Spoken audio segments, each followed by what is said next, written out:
মুহতারাম হাজিরিন, আজকে আমাদের সমাজের মধ্যে যারা অসহায়, এতিম, হতদরিদ্র, তাদের উপরে যে কোনো মানুষ টর্চারিং করতে কোনো দ্বিধাবোধ করে না, ঠিক কিনা?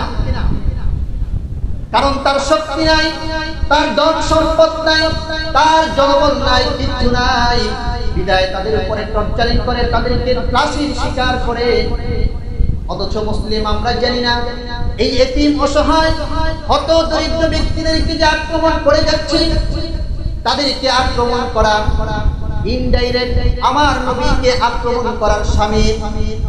উদাহরণস্বরূপ বুঝে নেন, আমাদের এই এলাকার মধ্যে যিনি চেয়ারম্যান আছে, চেয়ারম্যানের অধীনস্থ কিছু লোক আছে না, ওই অধীনস্থ লোকদের একজনের উপরে যদি কে আক্রমণ করে, চেয়ারম্যান সাহেব নিজের দলবল সব নিয়ে ওই আক্রমণকারীর উপরে হামলা চালায় না? কেন চালায়?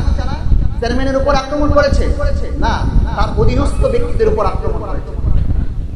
মুহতারাম হাজিরিন, আল্লাহর নবী বিশ্ব নবী রাহমাতুল লিল আলামিন পৃথিবীর বুকে আগমন করেছিলেন এতিমদের সরদার হয়ে।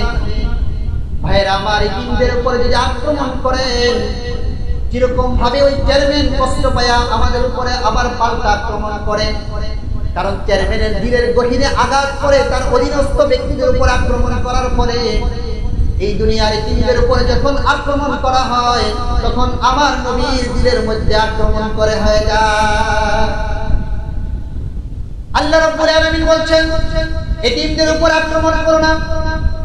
আমার বন্ধু মুহাম্মদুর রাসূলুল্লাহকে এতিম, অসহায়, হতদরিদ্র পেয়ে এই সমস্ত কাফের বেঈমানরা তারা অত্যাচার করে গোলামের মতো মদিনায় পাঠিয়ে দিয়েছিল।